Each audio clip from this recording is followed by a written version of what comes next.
everyone, tonight we've got a special guest. That's my husband, Gaston. We love to grill, and tonight we're gonna be making some St. Louis style ribs. Now, Gaston loves to cook as much as I do, and he's probably the reason I became such a great cook. Yeah, that's the power of love. It'll make you do crazy things like get into a kitchen.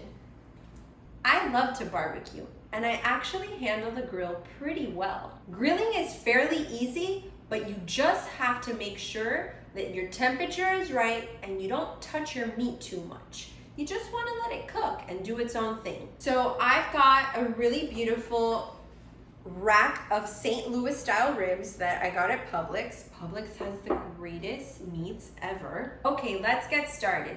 First, you're gonna wanna let your ribs sit for about 40 minutes and rest. Once your ribs have rested, you're gonna wanna season them any way you'd like. Since we're doing this very easy and on a Tuesday night, I'm gonna go to my go-to seasonings. McCormick makes the best seasonings.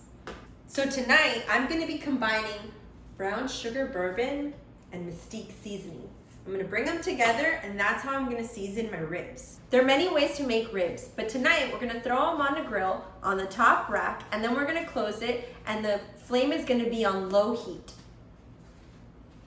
So we've been cooking our ribs for a little longer than an hour on very low heat, and now we've taken them off the grill and we're individually cutting them so that we can add barbecue sauce and put them back on the grill for another maybe like 15 minutes. We're wetting the ribs with some Sweet Baby Ray's barbecue sauce.